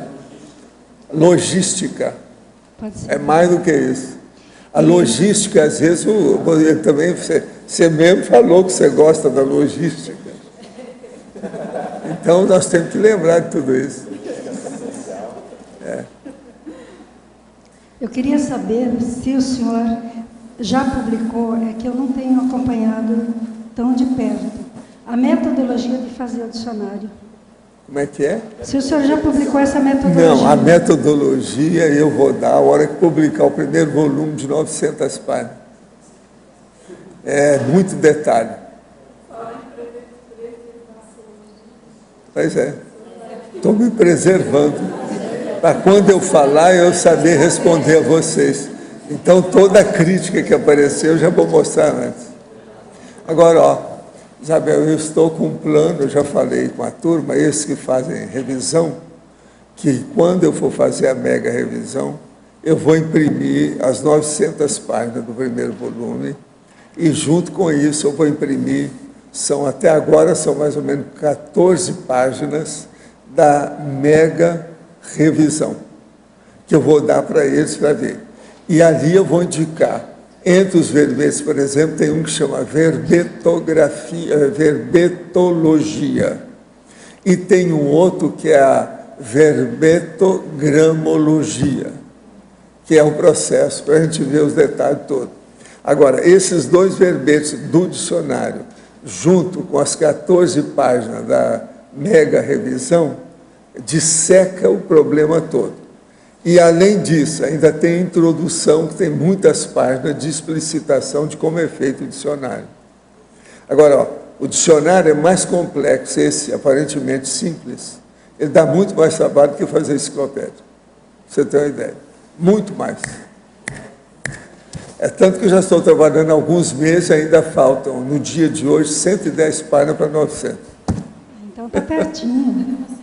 Pois é, mas agora... Eu falei que até o fim do ano que ele vai ficar pronto. Porque a hora que ele ficar pronto, eu vou começar a fazer revisão. Por exemplo, eu quero só te mostrar uma coisa. Examine esse verbete, os golpes que tem nele. Vou te mostrar um. Eu fiz uma das bases do processo lá, aquilo que eu chamo que é a filosofia da redação, da redaciologia. Tem, então, determinados macetes, que eu chamo, também tem nome para isso tudo lá. Então, esses macetes são chamativos redacionais que tem. Esse aqui, por exemplo, ele está com todos esses chamativos. Então, cada tópico desse, que é um parágrafo, ele é feito por um subtítulo que termina em logia. A logia também é o mesmo de cada título do verbete, e a logia também é que especifica o argumento paralógico. Então, você tem 3 logias em cada verbete. Mas agora não é isso. Esse aqui, por exemplo, ele é dos maiores que tem, porque ele tem 7 divisões. As divisões é introdução, enunciado, etc. Então, são 7 parágrafos. Agora, todos esses têm chamativo. Pega aí que eu vou te falar os chamativos que tem. Ele tem mais ou menos 18 chamativos. Ele tinha que ter, no mínimo, 7. Porque, pelo menos, cada divisão tem que ter um chamativo. Agora, veja, isso ninguém faz. Isso é uma loucura total. Mas é que eu, com a minha experiência de 60 anos de praia, eu posso fazer uma coisa dessa aí, com o pé nas costas. Então, presta atenção. Conviviologia, chamativo, grupo carmologia, polimatia interassistencial, interassistenciologia e ciclo evolutivo de erudição. Esse que está em Itália. Agora, interassistenciologia, logo lá, o enunciado, tem um chamativo só, preservações interassistenciais. Na premissa, tem 2. Na definologia, lá tem a preservação intelectiva, que é diferente da assistencial lá de cima. E tem a TARES, entre parênteses. Agora, na argumentação, autocogniciologia tem preservação intelectiva, que é a mesma que eu tinha falado. Agora, embaixo tem sinergismo, subcognição pessoal, autocognição plena. Isso é chamativo. Agora, na conclusão, olha só os chamativos. Cada parágrafo desse tem chamativo. Tem o 4, assunto confidencial, testemunhas, feedback, co-assistencialidade e homo sapiens co-terapêuticos. Agora, na complementação, tem o timing. Agora, no adendo, tem glasnost. Você entendeu mais ou menos o que eu estou falando? Agora, isso aqui a pessoa teria que ver. E outra coisa, isso são padrões que tem dentro do texto. Agora, não parece. Então, é aquela história, para fazer a redação, para ela ficar clara, objetiva e lógica, você tem que trabalhar muito mais do que a clareza daquilo que você mostra. E o trabalho é muito maior. Então, ele é todo carregado de coisa. Olha só o tanto de itálico que tem esse texto. Outra coisa, ele já começa diferente da enciclopédia. Por quê? A fonte que nós usamos aqui é 12. E outra coisa séria, ele tem todas as divisões separadas sempre pelos mesmos títulos.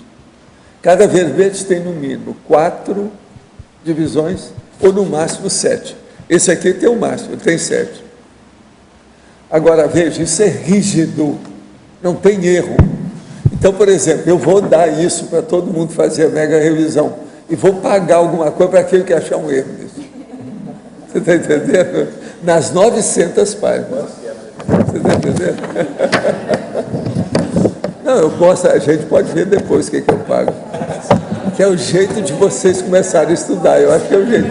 Tem que estimular essa meninada. Esse nível dá muito trabalho para fazer a revisão.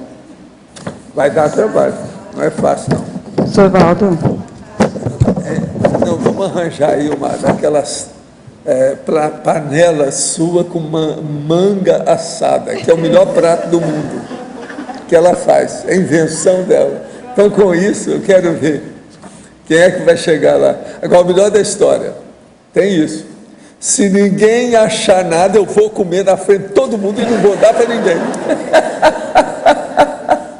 Está entendendo? Sr. Valdo. Eduardo, Aqui na página 17, na trinomiologia, o último item da página 17. Trinomiologia. Alto valor íncito, flexibilidade emocional. Intercompreensão. Poderia ampliar?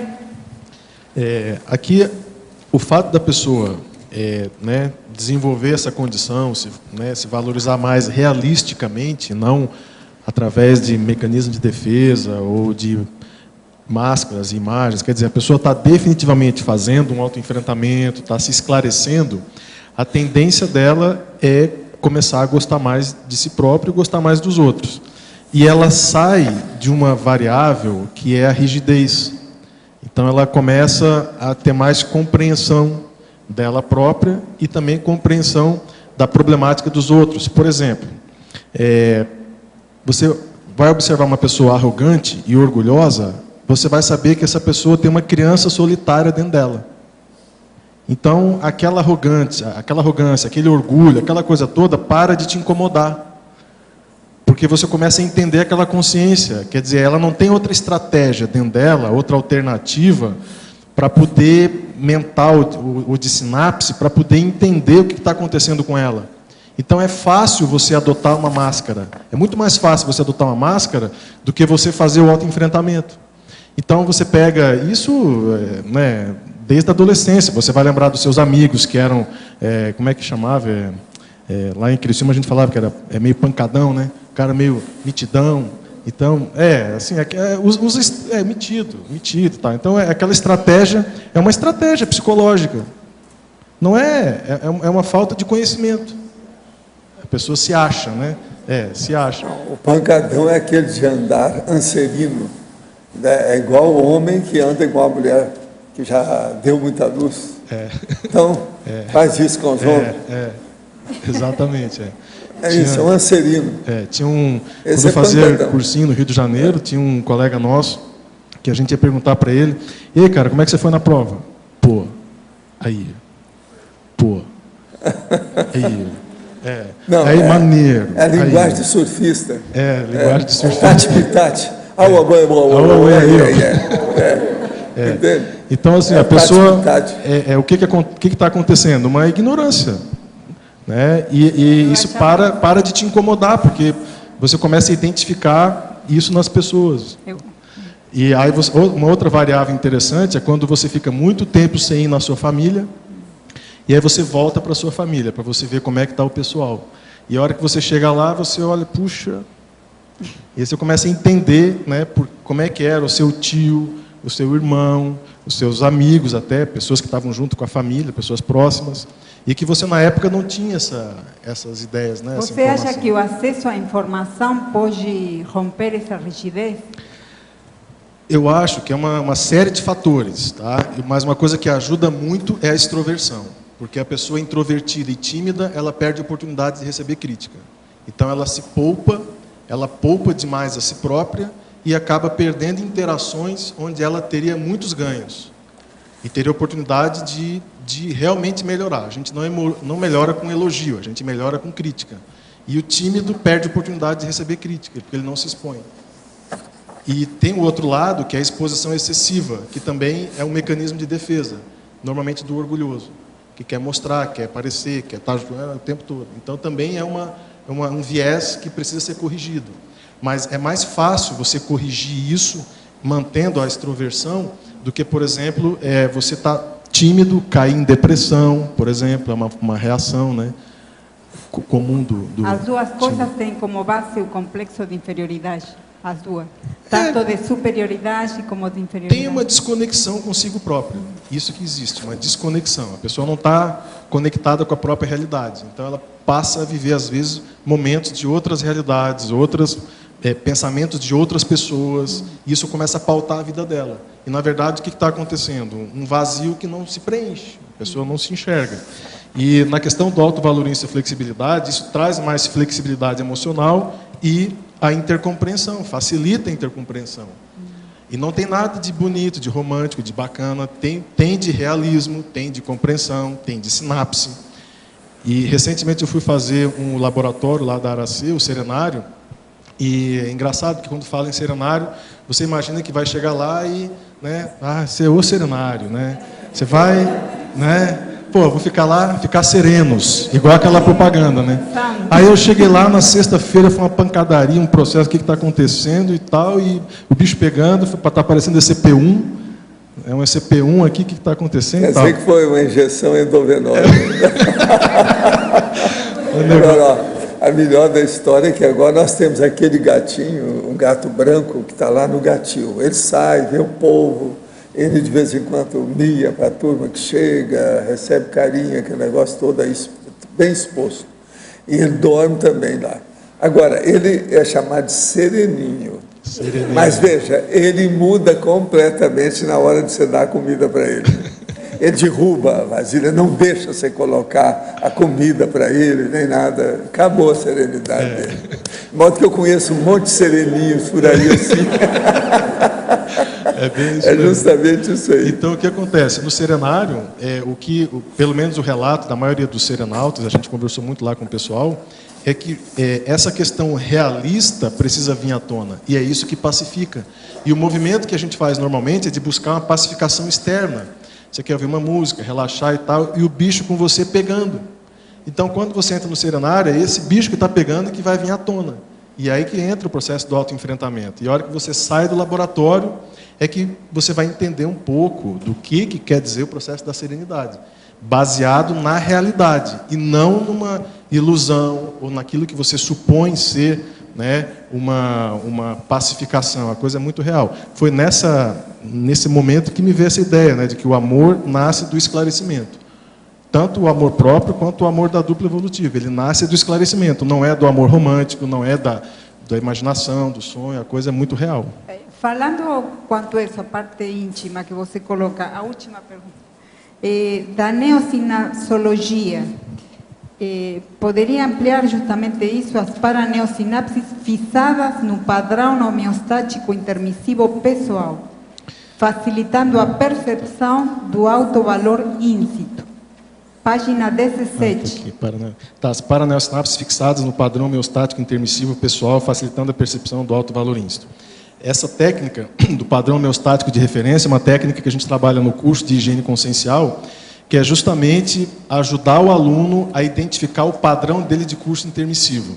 Então, naquele exemplo que a gente deu aqui da pessoa que tem uma depressão light, que tem um mal-estar íntimo crônico leve, mas que ela levou a vida inteira e acha que aquilo é assim mesmo, tal, aquilo de maneira nenhuma é o padrão homeostático dela. E na hora que ela faz o desassédio, que limpa, que melhora, que a cabeça volta ao que era, ela pode chegar num padrão próximo do curso intermissivo. Então, esse padrão homeostático de referência, isso a ideia é o aluno, nós, fixarmos esse padrão para ser a sua expressão no seu dia a dia, a sua expressão padrão. E normalmente a gente não usa essa expressão. E volta naquele assunto da assimilação. A pessoa às vezes está assimilada e acha que ela é aquilo. E isso é seríssimo, porque leva a doenças, as doenças psiquiátricas, os processos todos de distorção cognitiva, que começa onde? Lá atrás, com uma distorção cognitiva, com uma assimilação, algo que ela não percebeu, e a coisa vai numa bola de neve, e daqui a pouco está lá a pessoa doente.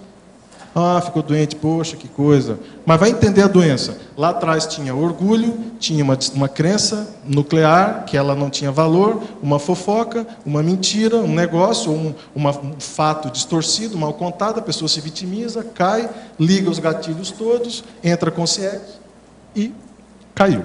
Então, perdeu o padrão homeostático de referência, entrou numa pensenidade torta, e aí lá na frente bate aí cabeça. Você está descrevendo ampliamente o que é a estrutura pensênica. É a questão do padrão homeostático de referência. Então, aqui a gente colocou na neossinapsologia, né, facilitando a percepção do alto valor íncito. Como é que você vai identificar o seu amor próprio, o valor que você tem, se você está assimilado, assediado, ou tem uma distorção afetiva? Você não percebe a sua, né, realisticamente como é que você funciona. Então, a cabeça está com um ponteiro torto, né? Professor Valdo, tenho 36 anos, estou separada e tentando organizar a vida financeira. As pessoas me tratam de maneira reservada. Pensa que sou homossexual. É uma mulher que está falando, então é lésbica, né? E isso me agride no convívio social.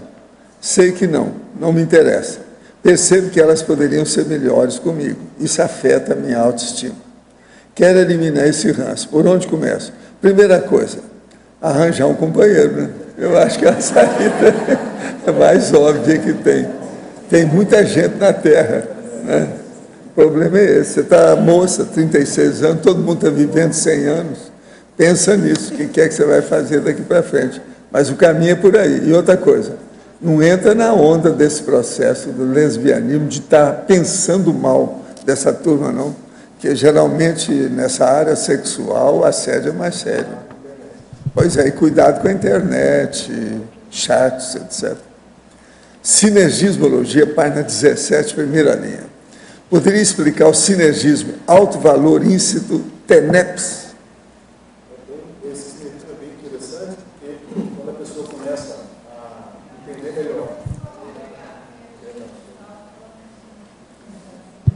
Perdão. Então, esse sinergismo ele é bem interessante porque nesses momentos em que a pessoa está fora do padrão homeostático de referência dela, ou está assimilada, não conseguiu desassimilar, está numa situação ali desfavorável momentaneamente, pode ser uma espécie de um mantra pessoal, ela lembrar dos próprios valores, lembrar da sua integridade, da sua individualidade, da sua consciência. E na TENEPS, a pessoa faz rapport direto com a equipe extrafísica, com os amparadores. E aí faz esse sinergismo, que aí a consciência retoma o processo da lucidez e se esteve numa condição de assistido, de receber assistência, ele já muda para a condição de assistente e faz a assistência necessária. Em Crescendologia, página 17, poderia comentar o crescendo, amor próprio, amor duplista, amor universal. A questão do amor próprio é aquilo que a Regina, que a gente comentou aqui na revista, né? Hall, deixa eu pegar o nome dela. Aqui. A Gisele Hall, ela coloca essa questão da pessoa começar um relacionamento, mas lembrar que ela precisa se amar primeiro. Então, aquela ideia da metade da laranja, né? Que é um troço totalmente equivocado, né? Então, as almas gêmeas, é um troço, um caindo pelas tamancas, o outro todo quebrado, aí junta os dois e faz uma coisa ótima. Isso não existe, né? Então, a pessoa ela precisa fazer um trabalho com ela própria para ela estar bem. Quer dizer, você tem que estar bem inteiro para entrar num relacionamento que vai ser frutífero e não pelas tamancas. E aí entra a questão da metade da laranja também, né? Que é uma crítica à música do Fábio Júnior, né? Que ele fala da metade da laranja. Então o negócio é a laranja inteira. Cultura geral. Então é a questão da laranja inteira. A pessoa está íntegra, ou está fazendo força para corrigir, né, as suas próprias questões aí. Eduardo, Marilza. Pode falar, Marilza. Por favor, em Parafatologia, página 17, eu gostaria que você explanasse mais, aprofundasse esse diferencial que é para as pessoas, que é a essência evolutiva dos valores extrafísicos. Isso faz uma diferença muito grande para quem tem ou não tem esses valores.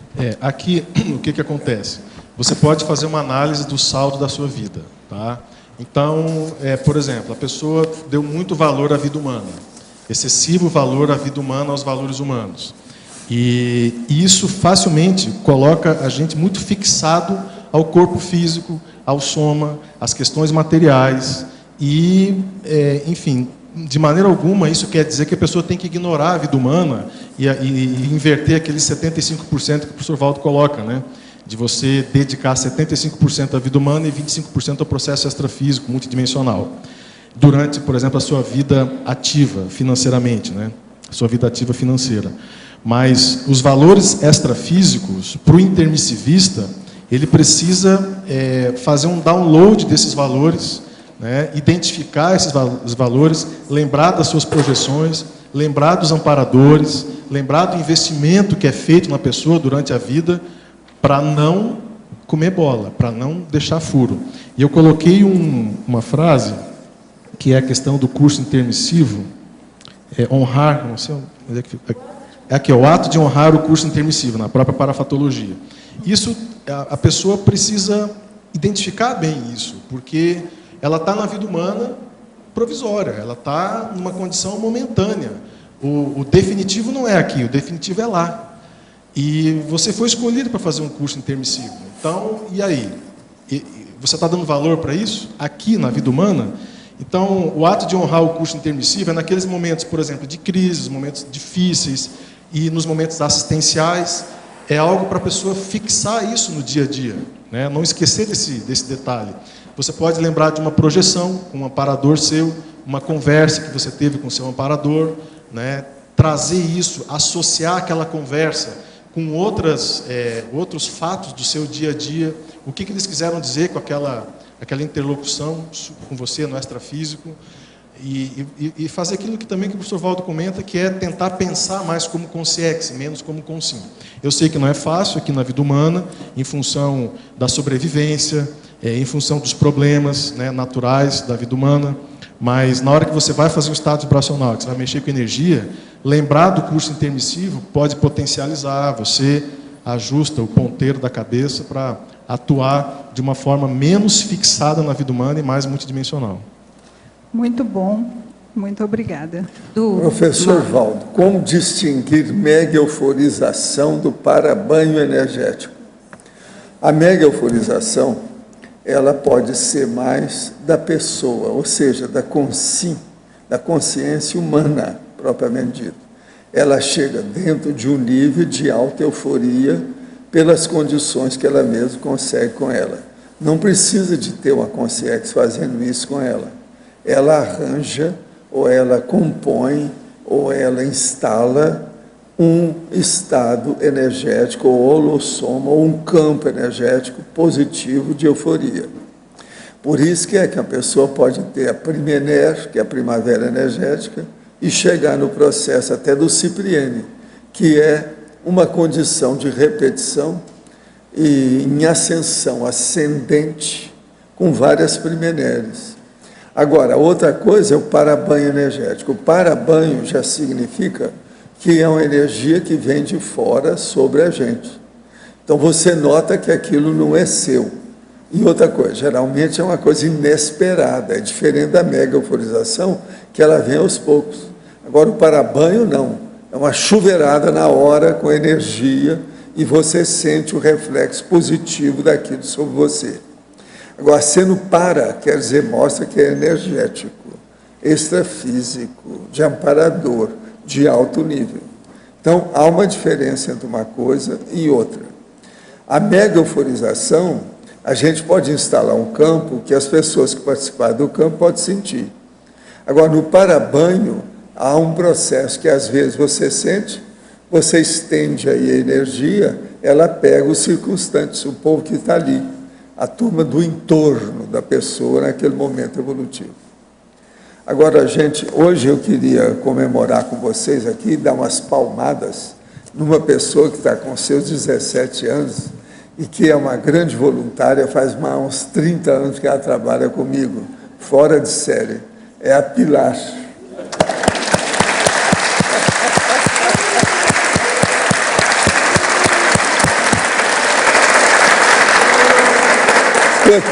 Quem estava vaiando aí parece que é o Arlindo, não é isso? Foi isso? Foi você? Foi você? Não sei quem foi o delator. Mas eu quero dar uma palavra. Eu quero dar uma palavra assim, de agradecimento ao meu estado eufórico hoje, em relação a vocês todos, sabe? A toda essa turma que eu encontro aqui diariamente, intrafísica e extrafísica.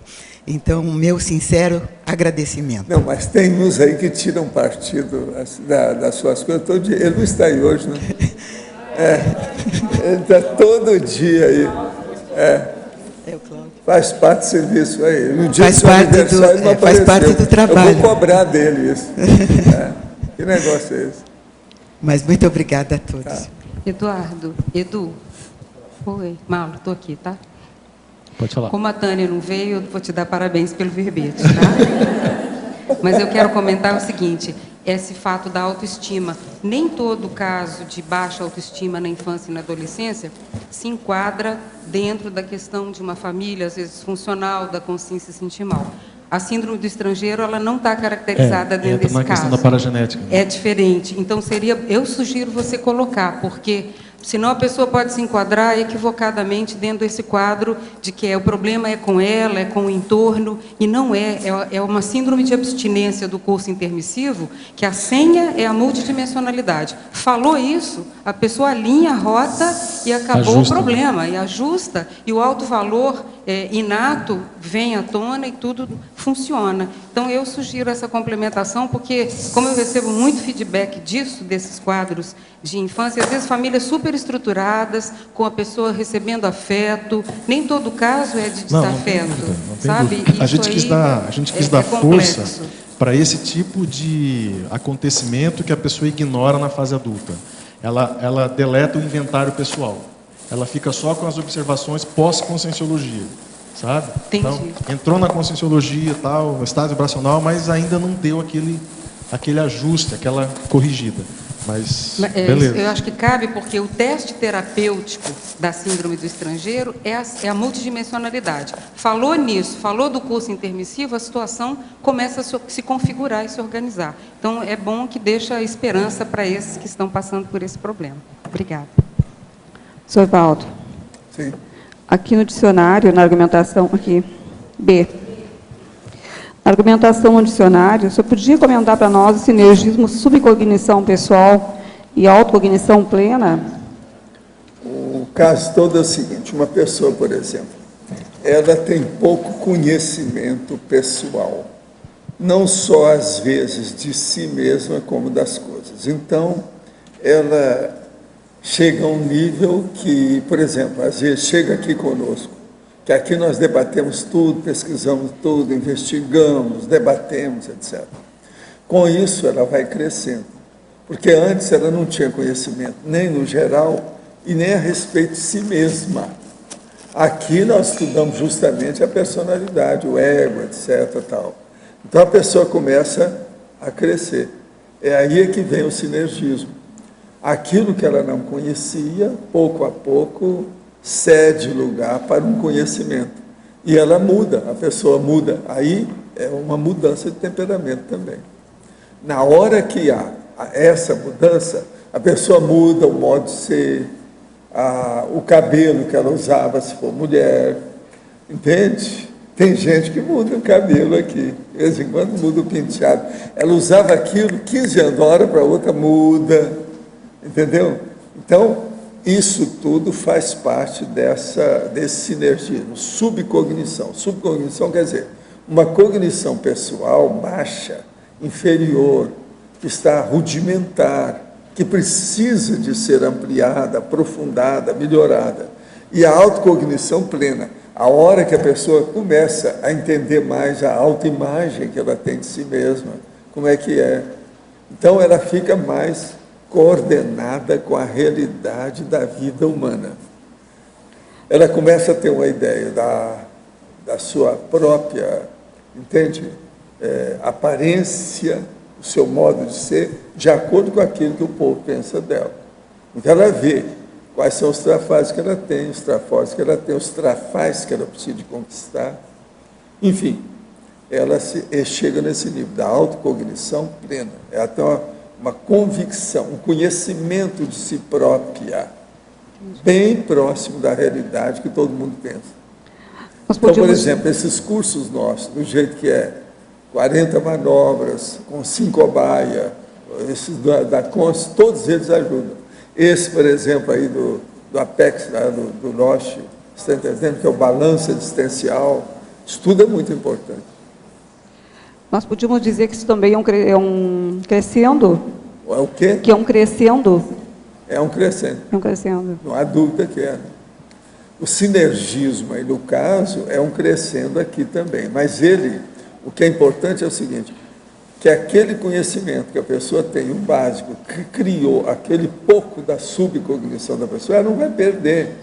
Ela amplia aquilo. Por isso que é um sinergismo, porque aquilo é ampliado. Entende? Então, a pessoa, por exemplo, ela conhece si própria vamos supor aí, 40% da realidade dela. Tem muita gente, é só olhar que você vai ver, tem muita gente assim. Agora, com o passar do tempo, ela já vai ter um conhecimento de si mesma de 70%. Agora, quase sempre 20%, 30% final para chegar a 100%, a maioria não tem, porque não tem desenvolvimento parapsíquico. Se tem, pela retrocognição, ela começa a conhecer a si mesma melhor, em outro nível, o patamar é diferente. Olha o grau que sobe aí na história devido ao processo de parapsiquismo. Então, a gente tem que lembrar, não se pode exigir que uma pessoa conheça inteiramente a si mesma. Tem que ir até lá pelos 75%, 80% só. Com sim que eu estou falando.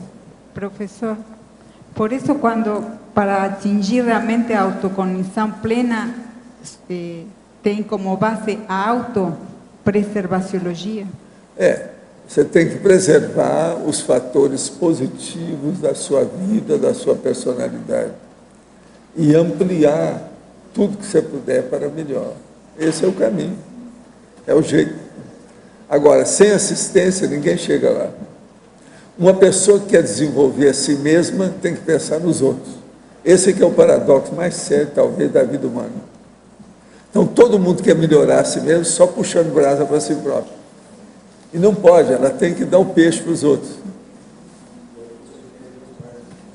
É isso, por isso que é a interassistencialidade. Esse verbete, como eu disse antes, o argumento é mega assistenciológico. Aqui tem paradoxo, o verbete. O paradoxo da autovalorização real, libertar a consciência de pensar somente em si.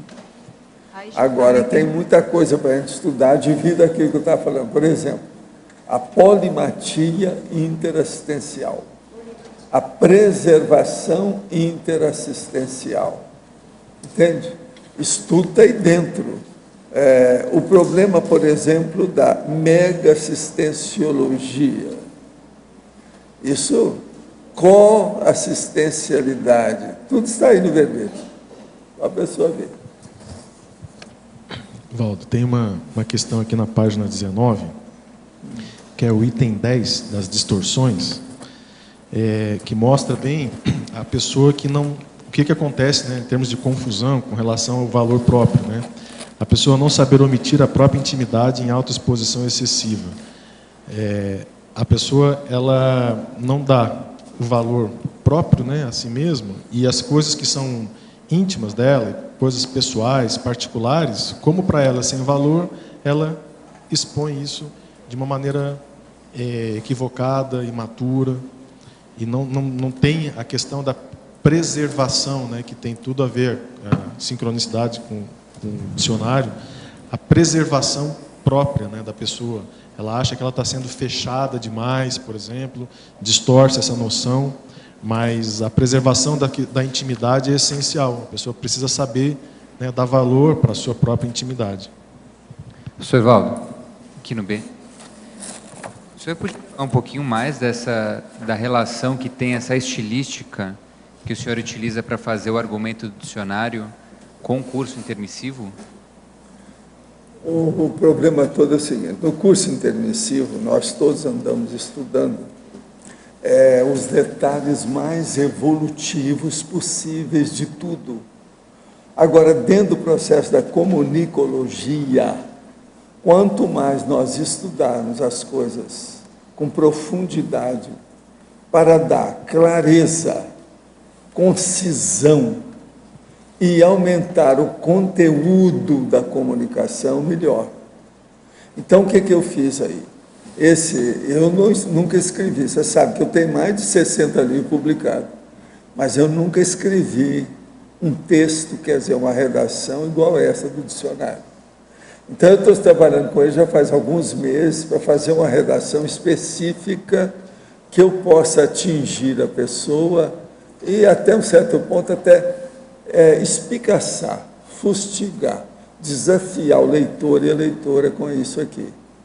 Agora, ele foi feito, então, tudo objetivando essa meta, entende? Agora, eu não sei se eu consegui, eu preciso de ver depois que ele ficar pronto e ver a minha turma aí que já Nós temos muito bons resenhadores, heterocríticos, de alto nível para fazer revisão. Então, eu já selecionei mais ou menos 10 que eu vou dar o livro de 900 páginas para cada um, com os dados todos para pedir isso. Agora, depois de publicado, fica fácil a gente expor aqui para vocês tudo que tem na técnica que eu estou usando. Agora, ó, não tem nada aqui que não tenha técnica. E outra coisa, às vezes, eu não estou a meu favor, eu estou contra mim. Dá muito mais trabalho fazer isso do que se eu escrevesse fluentemente, sem pensar em nada. É porque eu já me utilizava desse tipo de técnica para fazer as minhas peças lá como advogado. Para uma forma mais argumentativa e até persuasiva, eu já usava isso instintivamente. Na jurisprudência precisa de mais disso, porque eles usam um negócio de séculos aí para trás, né? O juridiquês está muito atrasado. Sim.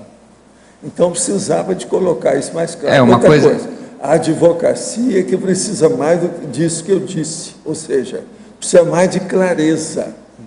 Por quê? Não pode ter nada que seja confuso.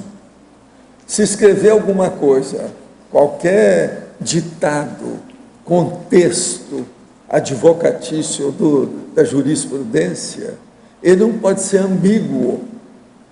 Uma vírgula, às vezes, tem um valor extraordinário dentro do processo. Aquilo muda tudo. Um veredito, por exemplo, você tem muito cuidado com a pessoa vai escrever. E assim são as alíneas de contrato, qualquer coisa, a advocacia toda, ela envolve esse problema todo.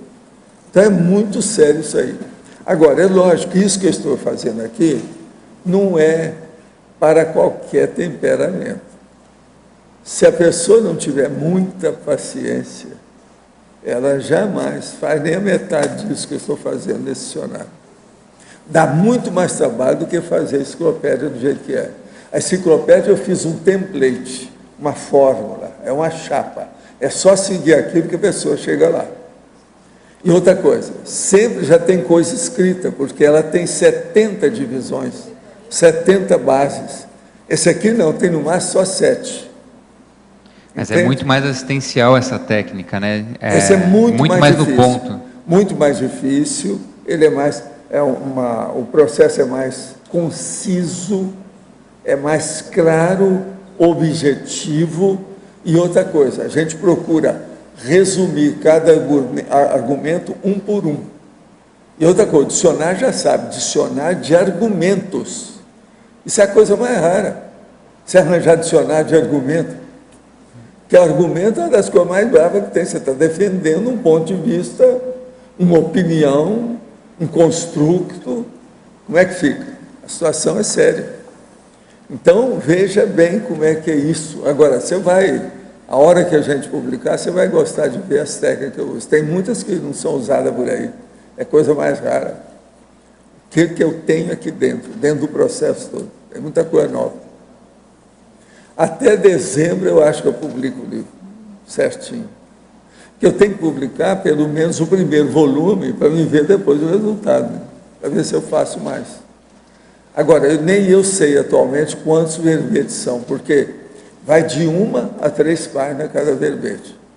É com 4 a 7 divisões cada verbete. Entende?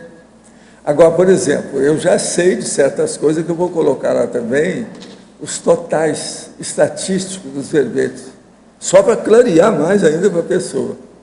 Por exemplo, tem a palavra que tem 7 afixos, ela é enorme, e tem 7 afixos. Tem várias coisas assim. Tem um outro verbete que tem 5 enumerações numeradas. Então, eu vou colocar toda essa estatística diferente para a pessoa procurar ver o que é. Para ajudar, né? Para ver se clareia mais. Agora, tudo é um processo de redaciologia. É a ciência da redação. Nós temos que estudar por aí. Agora, para chegar nisso, vai ajudar todo mundo. Por que é que eu estou escrevendo isso desse jeito? Para ajudar os verbetólogos. Mas não é só o verbetólogo. É o autorado, são os autores. Até agora nós temos lá no Holocico 53 autores nossos que já publicaram livro. Eu desejaria levar para uns 500. Até agora nós temos 134 verbetógrafos da enciclopédia. Eu desejo chegar a 500. Então, esse processo de ver como é que junta as palavras, as letras, as sílabas e os parágrafos, é a redaciologia que nós estamos tentando expor. Entende? Vamos ver como é que fica. Nós aqui hoje temos tudo à mão. O Holocico, por exemplo, já está com 600 dicionários. Né? Como é que fica? Pois é, não. 600 que eu estou falando é assim, se você pegar só os textos que tem diferentes. Nos 6.000 tem isso, porque nos 6.000 também tem uma série de repetições, duplicados. Mas veja, isso é muita coisa. Eu, quando tinha 100 desse jeito, era o máximo da minha vida. Mas eu já vim com centenas de dicionários para a minha biblioteca.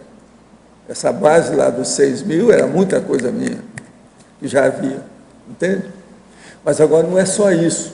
Nós temos as enciclopédias, a gente tem esse acervo que já tem, está chegando para 1 milhão, já tem mais de 800 mil artefatos de saber na holoteca. Isso vai ajudar todo mundo a fazer a redação. Então, viva o autorado. É isso. Agora, ó, eu gostei muito do seu verbete, nós esperamos mais ou menos uns 200 por aí afora, tá certo? Olha isso. Os nossos comerciais, por favor. Obrigado.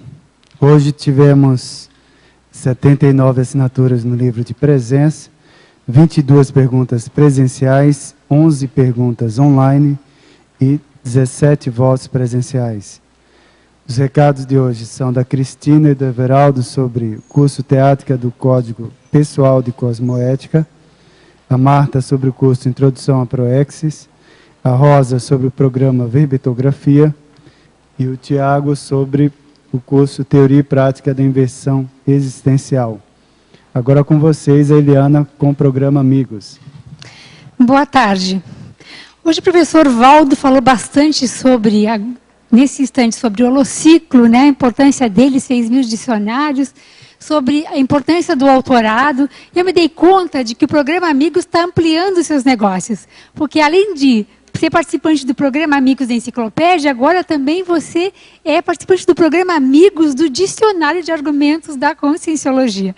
Porque este programa, ele é a base, ele é o arrimo financeiro de toda a produção dessas mega GESCONs. Então a gente quer convidar mais uma vez, você que ainda não é amigo, se torne amigo, venha participar desse mega empreendimento. E você que está com a sua assinatura vencida, dá uma olhadinha com cuidado e, se possível, renove o mais rápido possível.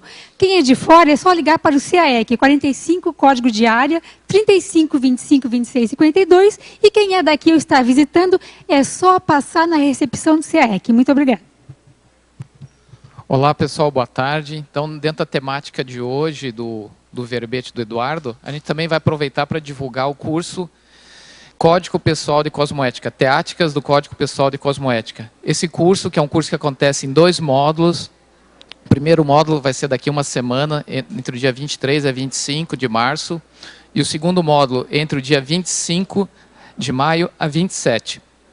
Tem como principal objetivo ajudar as pessoas a implantar, de uma forma teática, o Código Pessoal de Cosmoética. Esse curso tem vagas limitadas, são apenas 20 participantes. Então, quem quiser ter maiores informações sobre o curso, por favor, entre em contato com a recepção do CAEC no 45 3525 2652. A gente aguarda vocês lá. Obrigado. Boa tarde a todos. O convite é em nome da Apex para quem quer ingressar os conhecimentos da Conscienciologia pelo viés da Proexologia. A Apex está ofertando o curso Introdução à Programação Existencial, que será ministrado online no período do dia 27 de março até o dia 1º de junho. As informações e inscrições podem ser feitas pelo site www.apexinternacional.org ou você pode também encaminhar um e-mail para contato@apexinternacional.org. As aulas serão disponibilizadas online para que o download seja feito, e você também terá tutoria, você será acompanhado pelos professores com relação às suas dúvidas ligadas aos temas abordados. Obrigada e até logo. Boa tarde a todos. Para lembrar vocês que na próxima quinta-feira a gente dá início ao programa Bibliografia EAD. A aula inaugural vai ser de 7h30 às 9h30 da noite, agora na próxima quinta-feira. A gente pediu aqui, convidou o Tiago André para falar alguma coisa a respeito do aproveitamento dele lá no programa Bibliografia. Bem, o programa Verbetografia me ajudou bastante em termos de qualificação da escrita do verbete. A equipe é bastante profissional, já está bem preparada para ajudar o pessoal a escrever os verbetes, né? E agora eu acho que é bem interessante aproveitar essa oportunidade do fato de ser no modo EAD, né, de educação à distância, porque não precisa, é mais fácil para quem não está em Foz agora se dedicar à escrita do seu verbete. Então acho que vale muito a pena. Quem já escreveu o verbete também não fez o curso, vale a pena também fazer para qualificar essa escrita, né? Obrigada, Tiago. Então, a gente espera vocês. O contato para inscrição é com o CAEC, pelo telefone 45, que é o código de área, 3525-2652, ou pelo e-mail caec@caec.org. Obrigada. Bem, agora eu gostaria de fazer um convite para todos que têm interesse em rever o seu planejamento de vida e rever os seus posicionamentos. A Sinvex está oferecendo o primeiro curso de Invexologia no campus de Invexologia, que é a Teoria e Prática da Imersão Existencial. Ele aprofunda na técnica da Invex, né, para quem tem interesse na evolução desde a juventude, mas ele é um curso que também é aberto para pessoas que não são inversoras ou que não têm ainda posicionamento a respeito de qual técnica evolutiva aplica, se aplica Ressex. Tudo isso pode ser, a pessoa pode tirar muito proveito desse curso em termos de revisão dos seus posicionamentos e do seu planejamento de vida. O curso vai acontecer no dia 7 e 8 de abril, lá no campo de Vexologia, próximo aqui do discernimento, da Vila Consciência, na Maria Bobiac. Obrigado. E o verbete eleito para amanhã é inferiorização social. A especialidade conviviologia, a autora, a professora Gabriele Stefanello. Obrigado pela sua presença e até amanhã.